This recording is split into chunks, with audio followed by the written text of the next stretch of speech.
You're watching the maiden edition of Nyimas B 2024, and I am so glad to welcome you and together start this extraordinary journey of flavors, memories, belonging, and of course, community.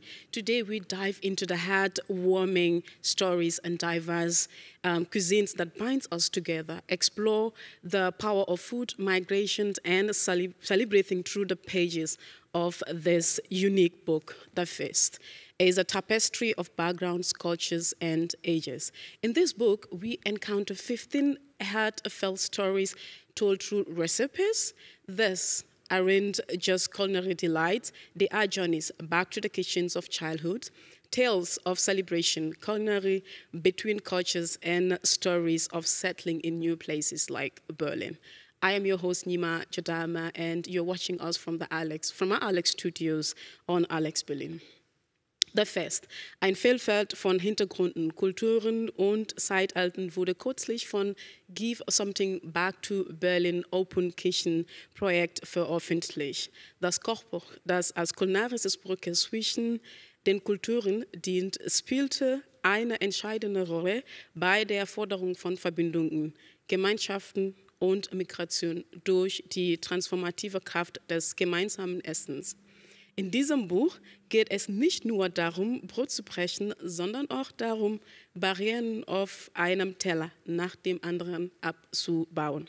Herzlich willkommen bei Nyimas B.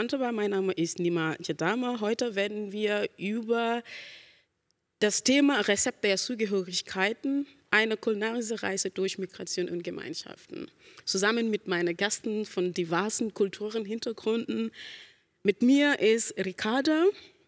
Welcome, ladies, to Nyimas B. I'm glad that you find time to join me to discuss about food and migration and belonging, and of course, on the first edition of Nyimas B.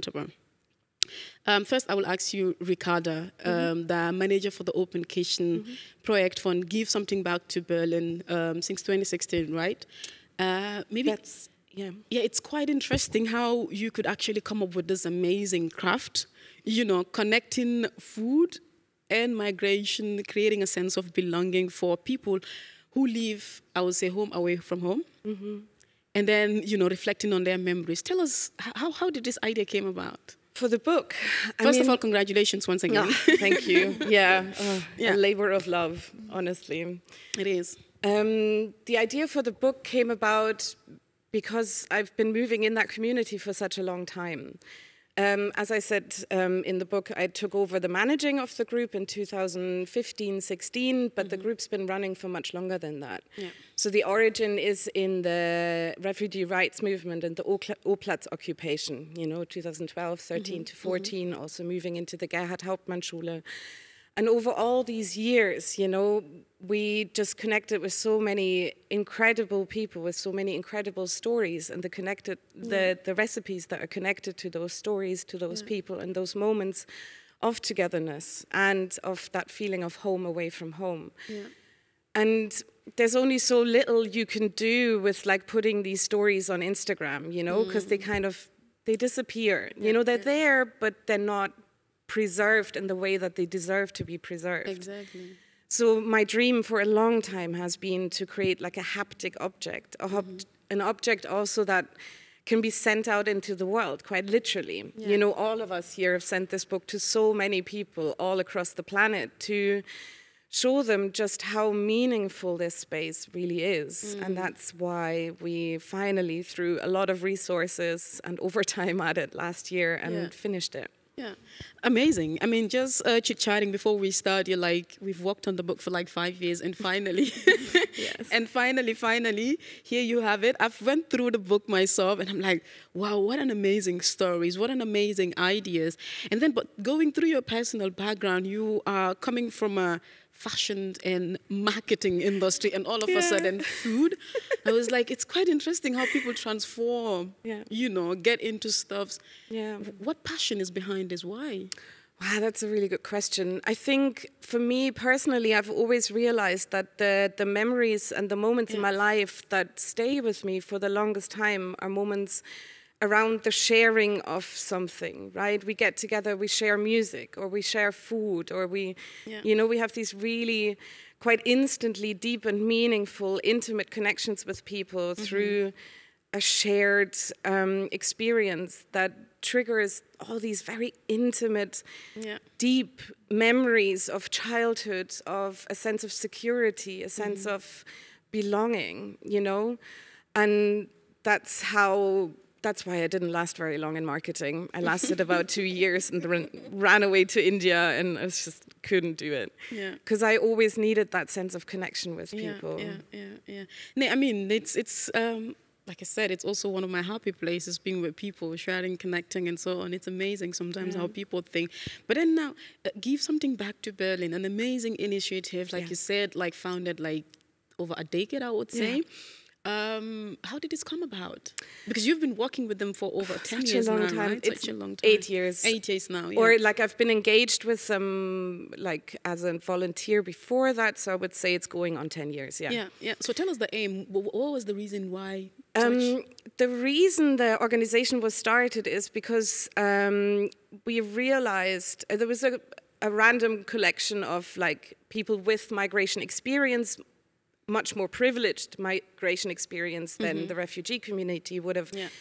But this realization that everyone who arrives in this country has something to bring to the table, quite literally, right? But a lot of the time the structures don't allow for that to happen.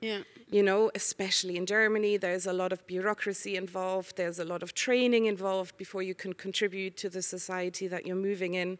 And a lot of the time the doors are just closed because of blatant racism. You know?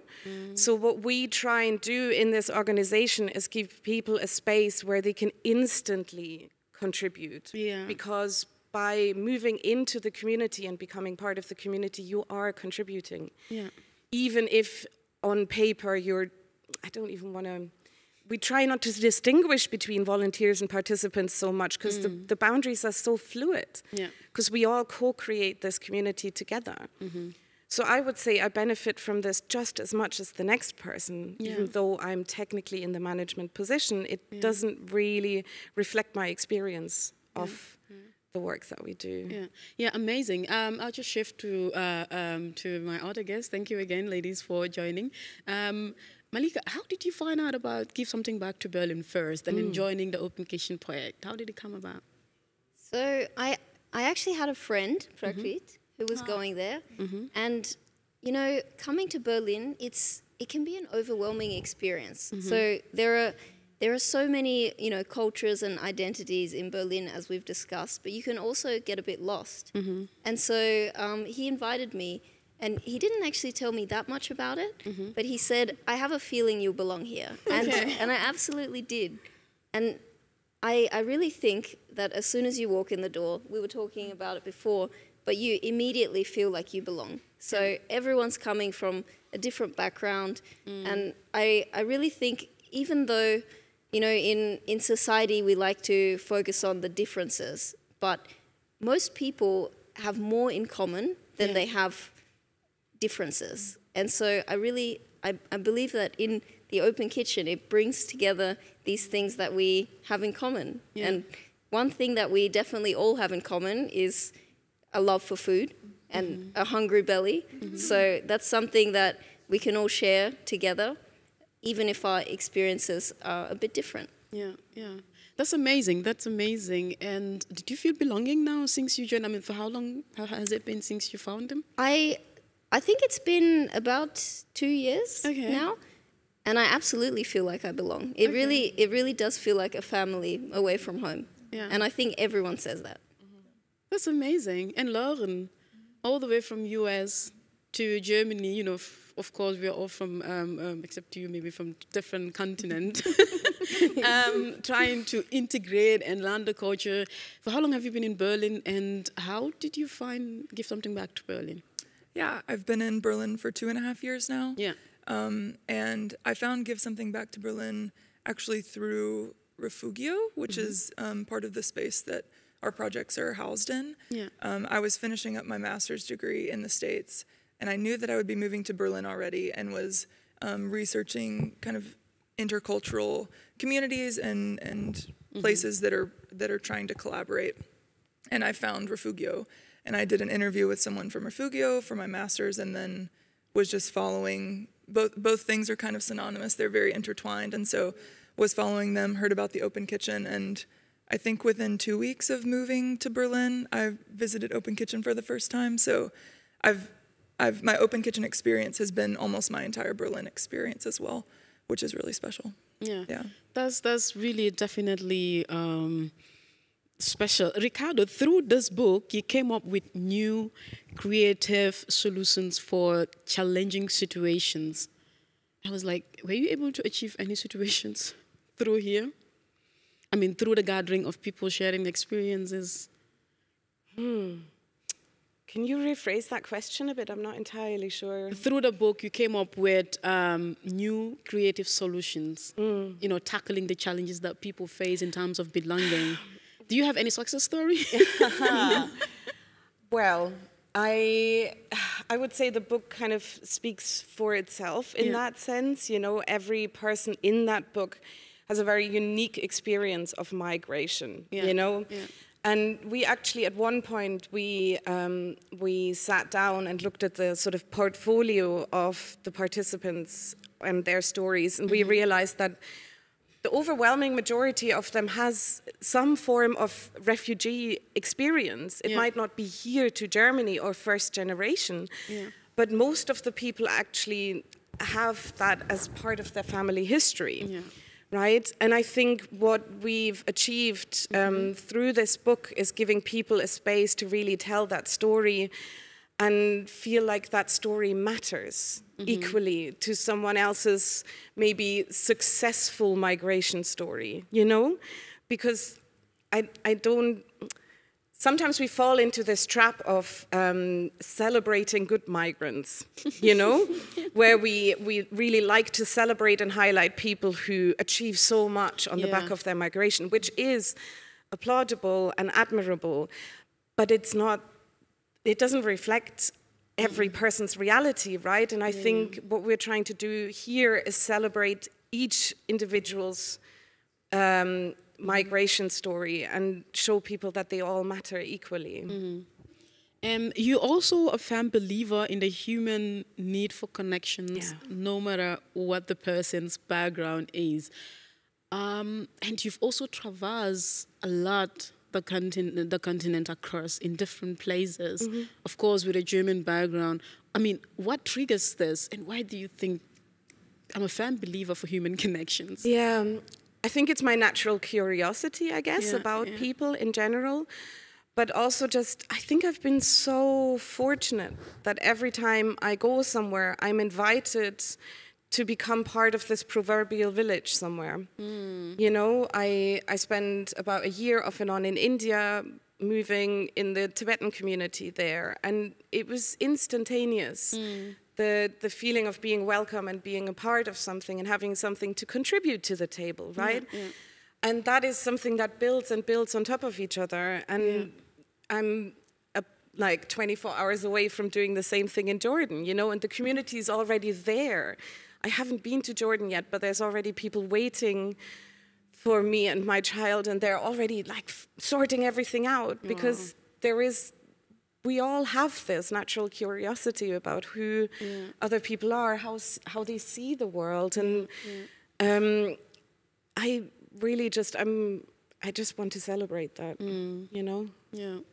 That's really celebrate. That's really important. I mean, so this book actually took through each person's life circle. Not just to talk about food and recipes, but then it's quite interesting, like I said before, the person explains their background, their history of migration, belonging, and how that is connected to food. Malika, why do you think it's important, traveling from such a background to narrate your story, connecting it to food? What is significant here? Well, I think this book really represents the open kitchen because people come to the open kitchen to cook, but what really comes out are their stories. And so these stories are really important to tell, because sometimes there isn't a safe space to tell these stories, and this becomes the safe space, because it's a recreation of a family setting where people are not judged, where everyone has their, you know, their weaknesses or their insecurities. You know, coming to a new country, it can be so lonely and isolating, and so having the opportunity to hear others who've gone through similar stories or have had similar issues, it's really just a place to be accepted. So I'll just quote here. You said, I have lots of traditions that I grew up with. I have started to bring them back through cooking.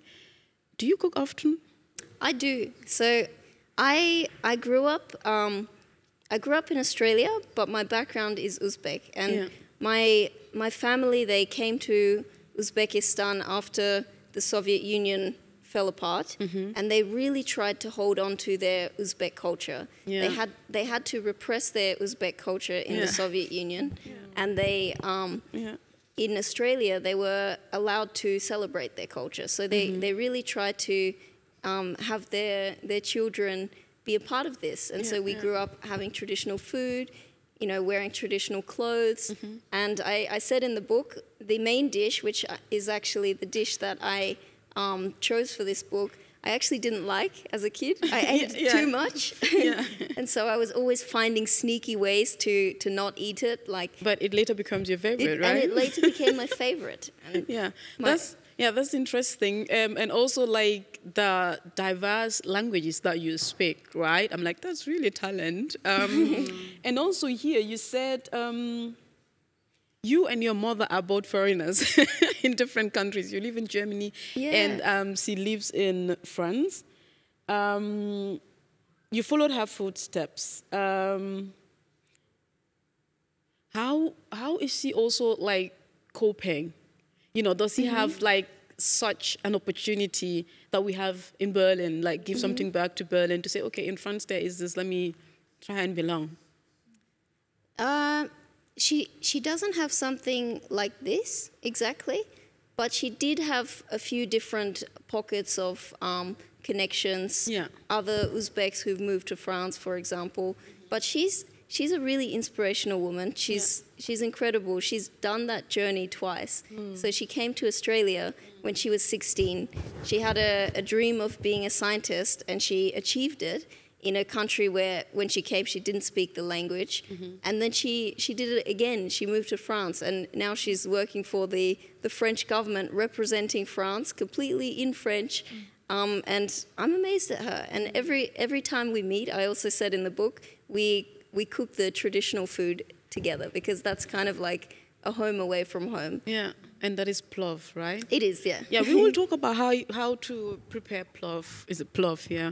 And what's really amazing or interesting about this plov. Lauren, again, you know, when we talk about the issue of belonging as migrants, like Malika says, we find ways through belonging as well, trying to keep our traditions and cultures. I think every migrant community does this, right? It's rather unfortunate sometimes in my community, you see that they have children here, they can't speak their mother tongue.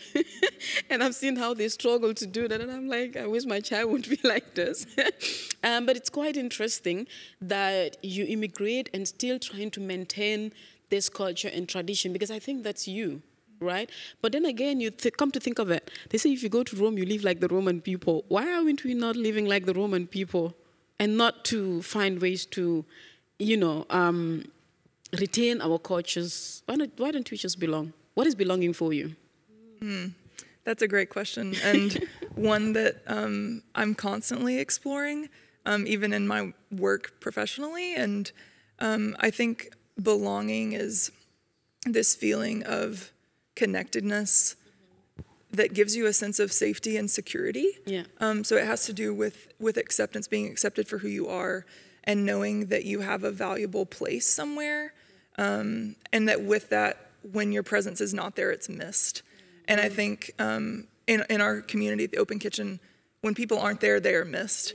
So I think that's a really important aspect of belonging, and just feeling comfortable and feeling seen. And yeah, like you have a place. And I think the really special thing about belonging in Berlin is that so many of us are not from here, that we're all experiencing the same craving. I think there's a lot of loneliness in this city, even though there's a lot of things to do, but true connection is really difficult to find. And so as migrants, we're all kind of searching for ways to connect or ways to even share bits of our own home culture with other people here. And I think that that's what makes this space really special, is it provides an opportunity to do that. Yeah, providing opportunity to do that. You also provide opportunity by cooking for others. Yes. Like you said, I love to cook for others to make a special space to celebrate.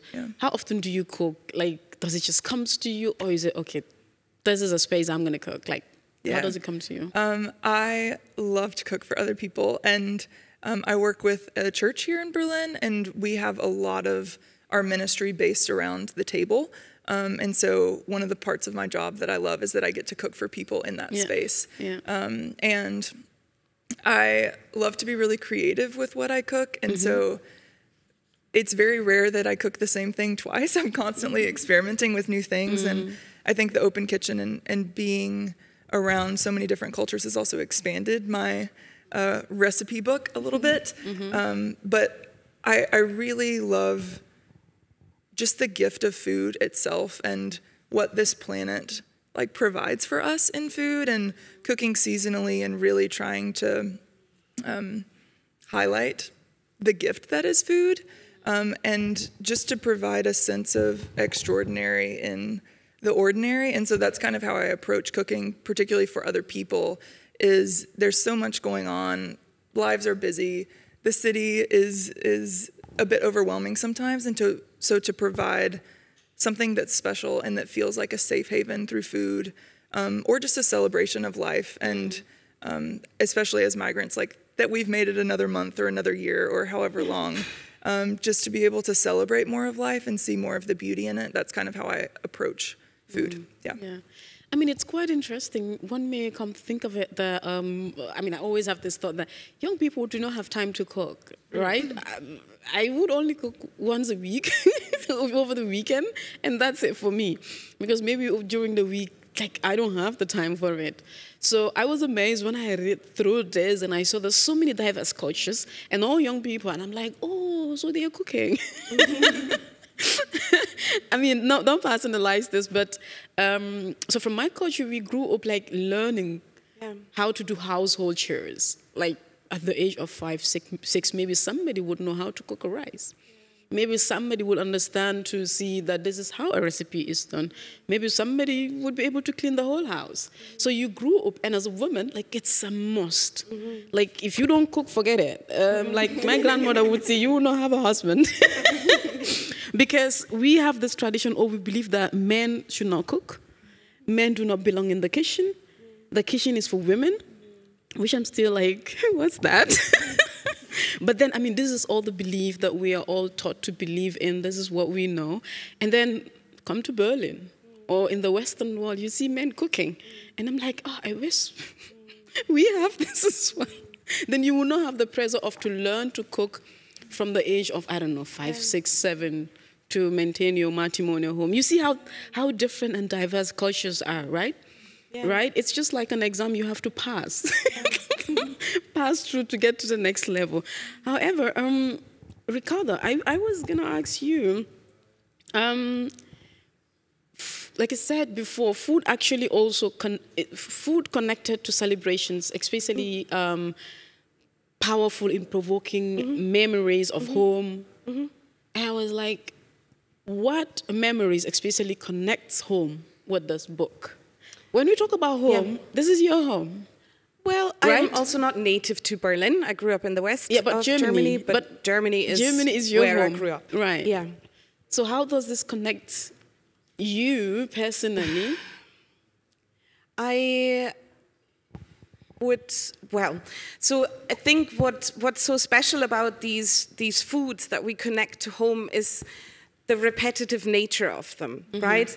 And this is why also we ended up focusing on celebrations as the sort of red thread that took us through the book. It's because the foods that we're exposed to again and again and again are the ones that sort of trigger this very vivid sense of memories, right? We can recall things rationally, and we can look at the facts and figures, when did this happen, that happen, but that doesn't trigger the same sense of memory as smelling something again would do, right? And the foods that are particularly repetitive are the ones that are connected to these celebrations that are central to a person's annual cycle, but also the life cycle. Right, when we were talking to Malaki, for example, for her interview, she was saying this, I love this quote, it's like you walk into the kitchen and you know someone got married. Because there is this one particular dish on the stove right now that's absolutely, unquestionably linked to marriage or the birth of a child or whatever it is. And unfortunately, German cuisine isn't the most exciting in that respect, but I think I'm fortunate that I've grown up with parents who've been very inquisitive themselves around food, you know. So we traveled quite a bit when I was younger, and my dad is the big cook in our house, for example. My mum is glad to hand that responsibility over to someone else, and he's really curious. You know, so every time I go off on a journey, he's like texting me, can you get this spice? Can you find this somewhere? And then I have to go down these alleys and ask around and find this particular spice because my dad wants it, you know? Yeah, it's also quite interesting how the stories of this is actually connected to specific feast festivals and so on, like Christmas, like certain traditions. And like you said, Malaka said, you walked into a household, you know somebody gave birth or it's a birthday also. And then like for us in Gambia, every day from Monday to Sunday, Monday you walked in, you know it's Monday. No, honestly, Monday we have a specific what we cook, especially Friday, Saturday, Sunday. Oh, that's wonderful. Each household you enter Friday, you know it's this dish. So you don't even have to center it. Like you expect this is it because it's Friday. Saturday, you know it's Saturday. Sunday, you know this is it. So you have a timetable of when to visit Nyima's house. Because maybe it's Sunday, her home, they're cooking this, and this is my favorite. So this is how I used to visit friends. Are you hearing me? So I know that maybe Monday, I remember in my younger age, 2 blocks after our house, I have a friend. I mean, she cooks so well, honestly better than me. And there is this dish she cooks so well that I can't. I have no idea how to do it. I wasn't ready to learn, but I love it so much. It wasn't my favorite, but I love it. What is it? It's, I don't know how to call it in English, but it's not so common. It's not so common. So I would visit her every Monday because I know on Monday she will cook this. So after school or after work, anytime she sees me, I know why you are here. And after this, I won't see you again. I'm like, you can tell your mom that I only come here for food. I will eat, and when I'm done, I'm gone. So in Gambia, it's like this. Of course, we have like special days, like, you know, someone is born, like it's a birthday party, someone is getting married, and so on. But then every day from Monday to Sunday, you know that there's this, Great. Like, for example, I saw a Gambian dish featured here, Domoda. This is mainly maybe Monday or Tuesday. During the week. Okay, that's so great to know. So it's actually quite amazing. And now let's talk about the you said, how is it called again? The skillets?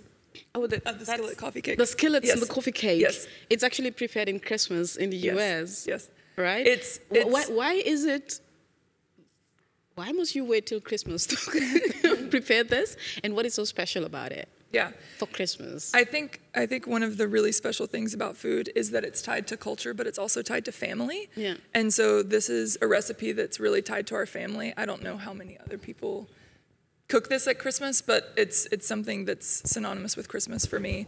Our family has chosen over the years to come together and celebrate Christmas over a brunch as opposed to a big Christmas dinner. And so we have brunch food. And the skillet coffee cake is something that I remember from as long as I can remember having there, and is also kind of one of the dishes on our brunch spread that was always my favorite. And so my grandmother would always make it knowing that I was going to be the one predominantly eating it. But yeah, it's somehow synonymous with our Christmas brunch, and that's really the only time of the year that we make it. Yeah. Wow. Yeah, that's amazing. That's amazing. And Malike, plov, you said it's the most important dish in the Uzbekistan tradition, and mostly prepared in Eid al-Fitr. I mean, we also have special dishes in Eid al-Fitr, Eid al-Adha, and so on. You know, it's this time when you know, okay, that's it. Why is this important?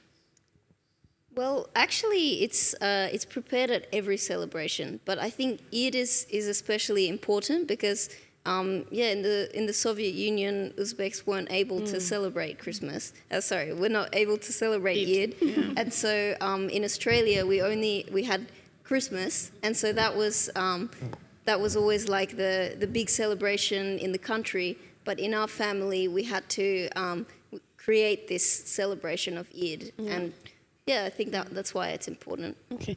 Ricarda, actually, you don't have any recipe in the book. No. And you are German. Yes. What's your favorite German dish, and what would be the most special dish that Germans would really, of course, as foreigners, what we are meant to understand is Germans love potato. Oh, yes, they do.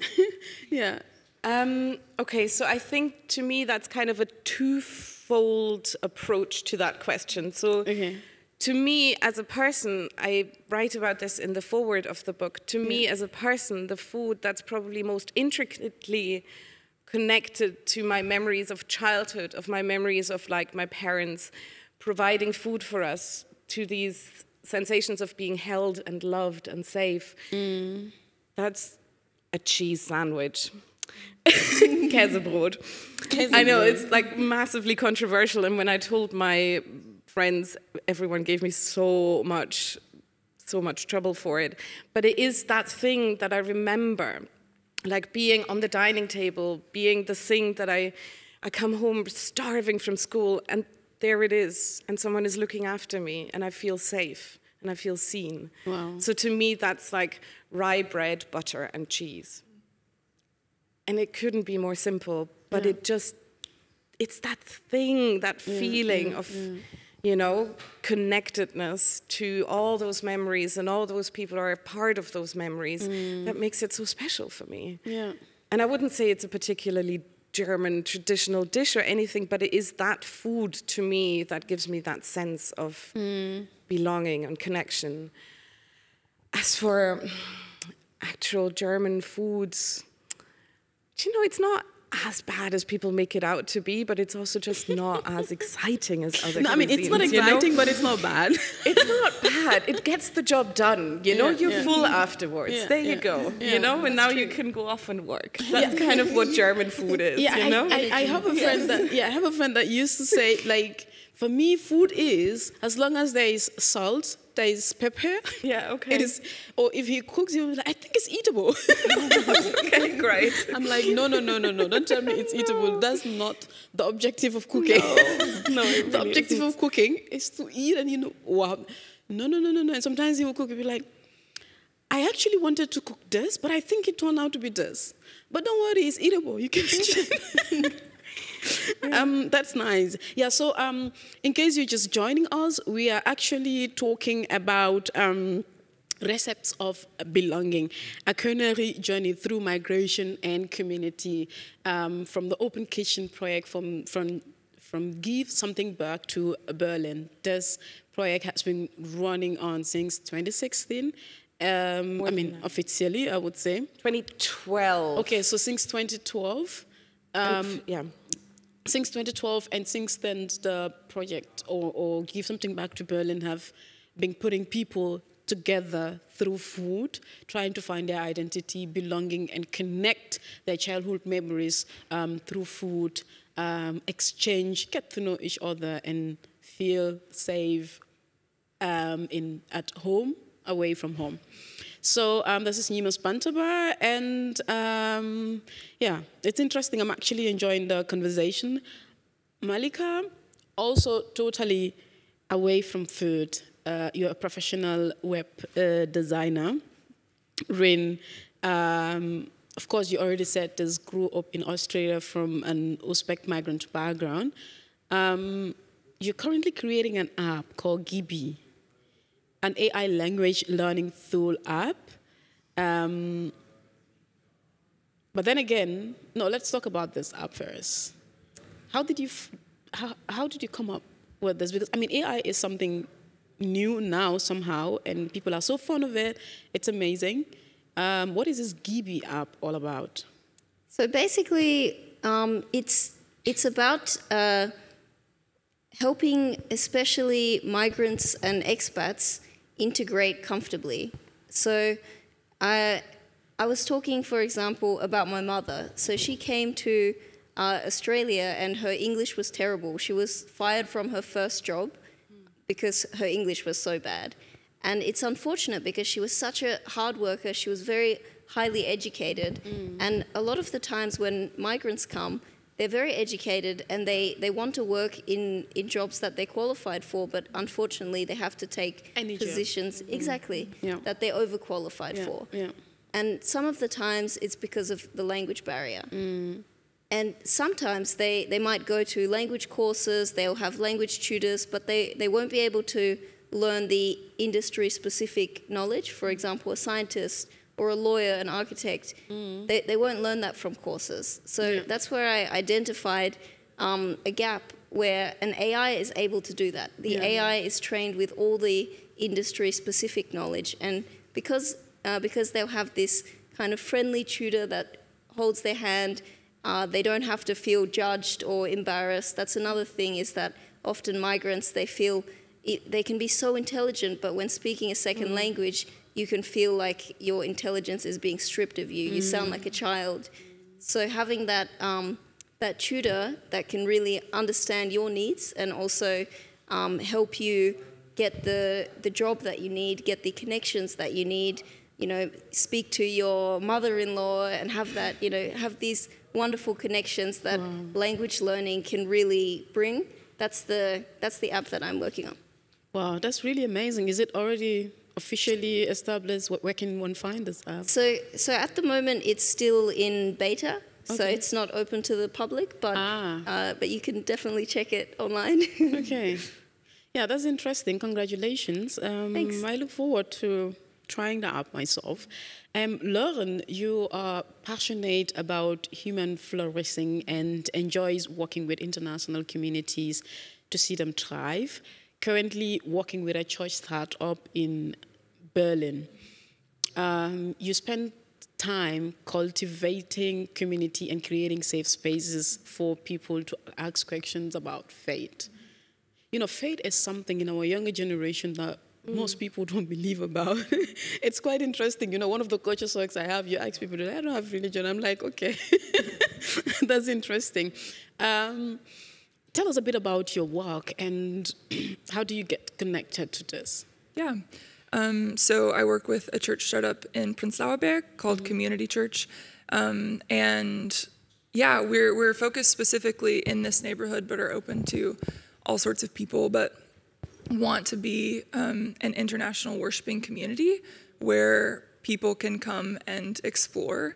And when I first moved to Berlin, I had this image that everyone was sort of anti-faith. But then after being here, I think this city is very spiritual and there's a lot of curiosity. And I think there's also a lot of hurt, unfortunately, from the church or other faith backgrounds. And people are carrying that with them. And so just want to be a space where people can explore safely.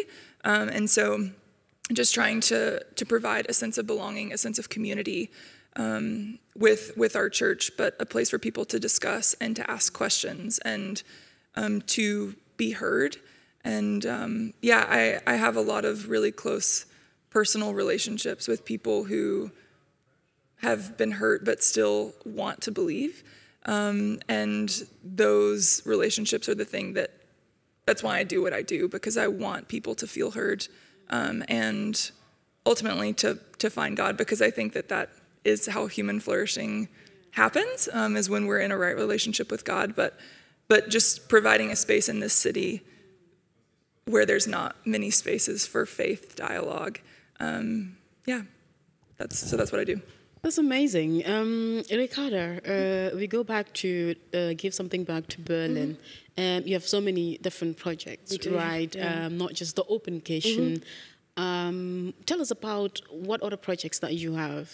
So the aim is always the same, right? Creating these spaces where people can arrive and instantly feel like they've got something to contribute to the community. And we do that through different means. We were talking earlier about how music also does this to people instantly, right? So we have the Open Music School, which is focused on more sort of acoustic, traditional instrument learning, like guitar. Well, I say acoustic, ukulele. But there's like ukulele, but there's also bass guitar, you know, and what else do we have? We have drums, piano, loads of different things. Sometimes there's like a cycle of oud teaching, so like loads of different instruments. We've got the Open Music Lab, which does electronic music production. It's a super extensive network of lots of people working with lots of different softwares around electronic music and also podcast making, these kind of things. We have the Open Language Cafes, where we do 3 different languages on a weekly basis as well. We have English, Arabic, and German. And again, the idea is not to teach a person a language, but create a space where people can practice whatever it is that they already know in a safe, non-judging environment, you know? Build confidence and build community around this shared interest of learning a language. And we have the Open Heart Space, which is a much more intimate, trauma-sensitive project where we work with predominantly women and families through the medium of art in lots of different forms and shapes. And we have our community hub as well, which is actually a really cool platform, I would say, where everyone who has an idea and a skill that they want to contribute to the community can come to us and say, I would love to teach photography for the next 4 to 6 weeks. Or I would like to share with you how you can build a beautiful collage that reflects the state of mind that you're in right now. Or what else do we do? We've got weekly yoga, we've got dance. We've done dance before. Yeah, we had the global dance series, right, where we had Bollywood and what else was that? A few different ones. It was so great. And you would always have the music pumping in the house and like the walls shaking. It was so great. So there's a number of different projects, all with the same aim of like encouraging and inviting people with migration background to share the skills that they're bringing with them when they're arriving here and co-creating community. This is amazing, co-creating community. How do you create this community? How do you get these people? How do they get to know about Give Something Back to Berlin? I think a lot of it is word of mouth, to be honest. Yeah. Like you were saying, Prakrit invited you along. A lot of people... they come once, they hear about it, and then they'll bring 5 friends, and it just kind of grows like this, I would say, for the most part. Obviously, we're active on social media, you know, people follow us. Sometimes people follow us from really far away, and then when they come to Berlin for a visit or when they move here permanently, they're instantly through the doors. But honestly, I think it's word of mouth, because it does have such a profound impact on people's life, and people do feel like they have agency over this community, so they also feel like they're encouraged to share this with their community, and it ripples out like this, you know? I would also say that once people get in the doors, it's very common for people to be a part of multiple projects. Yeah. And so there are a lot of people who come to the Open Kitchen who also come to the Open Music School or to the language cafes. Yeah. And so once you're in, you're kind of in, and it's really cool. And they're busy. Some people are busy, like running through the projects. Every day I'm here for 1 hour, and then I have to go here, and then I'm back tomorrow. And okay, great, you know? Amazing. You want to say something? Yeah, I think because the Open Kitchen was one of the first places in Berlin where I really felt like I belonged. Anytime I identify someone who seems a little bit lost or who seems maybe a little bit lonely, new to Berlin, I bring them because it really is a place where everyone belongs, especially internationals, but even Germans, especially if they've moved from other states. So I think word of mouth is not a problem. It is maybe getting too big. But it's an issue at this point, isn't it? We're like literally running out of space. You know, it's bursting. Because you people, have like, more and more people hanging out in the hallways to eat. Like we sit on the stair to eat. You know, because it's just that important. Because we all need to feel like we belong somewhere. This is such an innate human need to feel like we're part of something, like we're being seen, and that we can be whole somewhere. You know, and that's just something we do particularly well because we invite everyone into that conversation. You know. That's amazing. And so do you have any criteria set? No, but you said it's open kitchen. That means it's open for everybody. Yeah, basically. Usually, do you have people that have no idea on how to cook? Absolutely. And then just, I want to learn or I want to cook. And then they messed up. Oh, absolutely. We sometimes have these sessions where we're like on the phones to the mums in Egypt, like, what do I do now? And it's brilliant. It's so great. So, that's the fun part of it, right? Behind the scenes. Yeah, totally. I could imagine, right? I could imagine, you know, like I said, again, our culture doesn't really encourage men to cook. Because again, the kitchen belongs to the women, not guys. And then I'll tell them, I think my first reportage on radio was on that. The diversity of food, or I forgot it, but it was in 2019. I did hear it at ALEX. And, you know, because for me, it was interesting how these men would migrate without a zero background of how to cook. And then they will start to learn how to cook. It's either you spend a lot of money at restaurants buying food, or you stay on the phone with your mom, with your sister, and then just messed up. I remember a friend cooked this domoda, right? And domoda is the easiest in Gambia to cook. Like almost every man know how to cook that. If you come here, it's just a few minutes, you're done. And I remember a friend of his actually sent this video to our group. He was cooking, and all of a sudden, he actually put a lot of water. Okay. And this water is just boiling.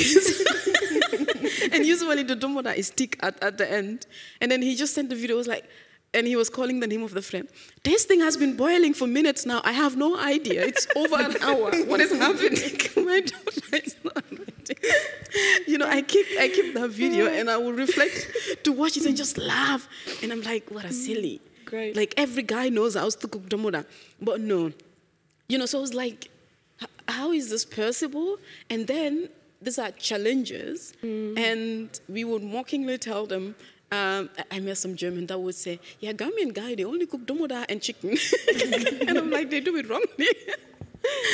So, but do you also encourage people like this, like men of maybe certain cultures to join? I would say people come to us naturally because they have a curiosity and they hear about it. But we do nudge people sometimes, like, go on, let's do this or that, you know, let's call your mum and write the recipe down together. You know, why not? Because it's, you know, we've all had it in the restaurants and we want to share this here together. We can make this work. You don't really need to know how it works. Just, you know, send me the key spices so we don't forget about those and we'll figure the rest out. Yeah, generally I think there's just so much enthusiasm around getting to share a meal from your home.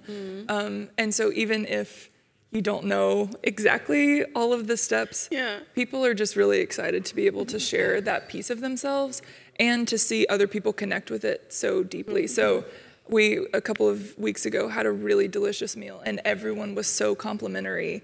And for the person who led, it meant so much that like this dish from their home, was appreciated. What was it? The Mohammed, when he led, Yeah. So it's like you have one person cooks every Wednesday, or diverse, different people cook?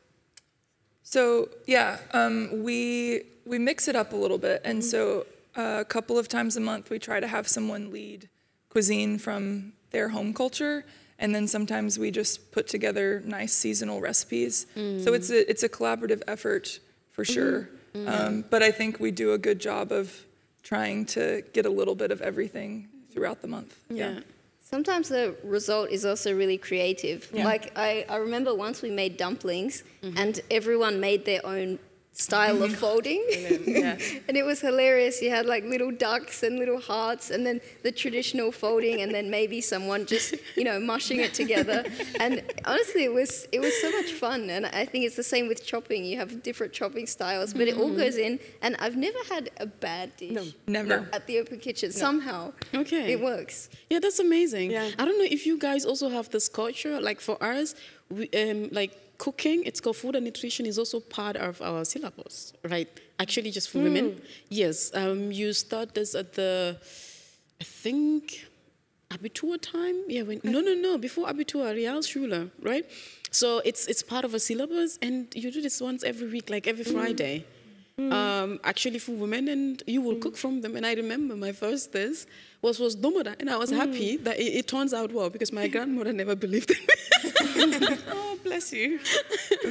So it's also like encouraging young girls, again, the culture of women belong to the kitchen, not just to be trained at home, but to be trained at school as well. I found that interesting. So I don't know if you have that in your cultures. Not here. Not really? No, not where I'm from. I had it in Ireland. I went to school in Ireland for 1 year and we had home ec. Okay. But it was also all the other stuff, like how does heating work and how can you save cost on heating and all the rest of it. So learning how to be a good housewife, I guess. Yeah, I think we also have home ec. This is different from food and nutrition time, and so it's actually quite interesting how some certain cultures would put so much interest on women belonging to the kitchen or home. That's interesting. So we don't have much time. We're about to wrap up, but before we do that, another thing about the kitchen, cooking, like the recipes, not the recipes, actually, like the ingredients. Is it covered by Give Something Back to Berlin, or they bring this along? No, we are funded.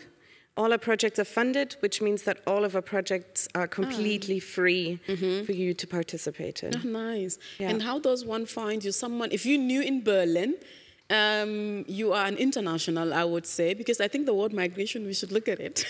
But if you're an international in Berlin and is curious about diversity, is curious about learning from different cultures, especially food, music, or whatever projects they have, I think you should check out and Give Something Back to Berlin. How can one find you?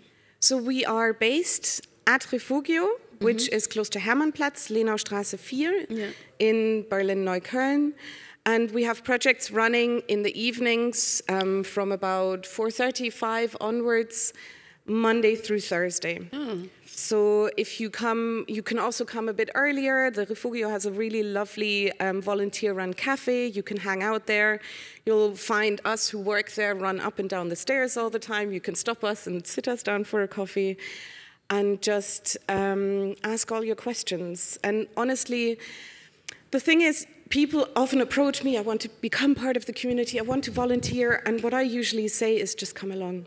Honestly, walking through that door and being open to being part of the community, you're already doing it. That's all it takes. That's all that first step. Yeah. Malika, how motivated are you, or what motivates you to every week to I'm going for the cooking project or other projects? Are you also part of other projects, or is it just the cooking project?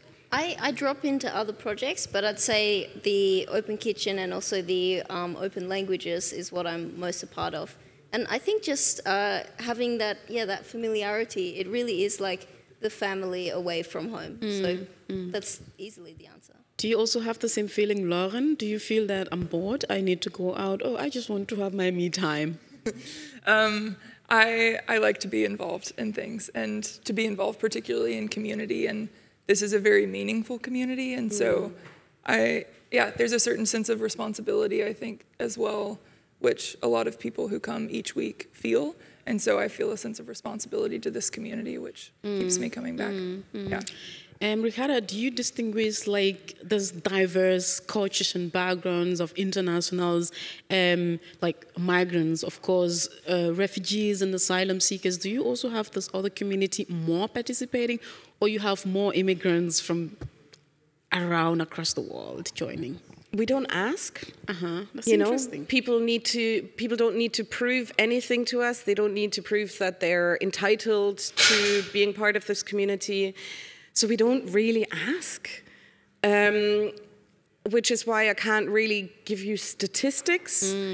But from my experience over the 8 years, I would say it's really, really just completely mixed. Because as I said before, this sense of belonging isn't unique to people who were forced to leave their home countries, right? This need for family and community is in all of us. And I'm a native German, and I would say I benefit from this project really just as much as someone who was maybe forced to leave their home country and is here in Berlin now. Wow. Yeah. You're not forced to leave your country. You don't have the background. You decide. Finally, what would you like to share? Last word. I mean, you were not. I just take it up from where she left. People who were forced and so on. You two are both people who are not forced, like of non-refugee backgrounds. You just voluntarily decided to move to Berlin, right? What would be your last word to share with our viewers, new internationals, I would say?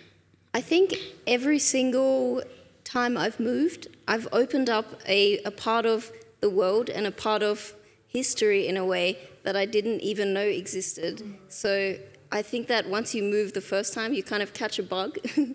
And I think that having the opportunity to speak to such diverse people, it really gives you the opportunity to travel without actually traveling. That's amazing. Finally, Lauren? Yeah, I think being a part of an international community like this has grown me so much as a person, and even the work that I do with our international church as well, just being a part of communities of people who grew up in very different places, who have different gifts than I have coming from the States and culturally can teach me a lot. I think that that's a really valuable environment to be in. And so I would just continue to encourage people, interact with people who are not like you, and learn from them, and take kind of the humble approach of learning from people who don't look like you or think like you or believe like you, because that's really enriched my life and has been a huge part of my experience here in Berlin. Yeah. Amazing. The feast here is a tapestry of backgrounds, again, cultures and ages. This is not just a cookbook, it is a love letter to the community that gives people a sense of belonging and togetherness, a home away from home, like we said, and a place to simply be themselves. That's all we have for you on our edition of Nyimas Banterbar until I come your way next time. Das war's von unserer heutigen Sendung. Wir haben über das Thema Rezepte der Zugehörigkeit, eine kulinarische Reise durch Migration und Gemeinschaft gesprochen. Banterbar ist ein traditioneller Treffpunkt, wo Leute zusammensetzen wie heute und sich unterhalten. Der Name Banterbar leitet sich von dem Wort für einen großen Baum ab. Der Begriff stammt aus Mandinka, meiner Muttersprache, die wird aber meistens in Gambia und Senegal ausgesprochen. Einen großen Dank an meinen Gästen für die interessante Diskussion. Vielen Dank für euch, an euch alle. Until I come your way next Nyimas Banterbar edition, it's a goodbye from me. Ciao.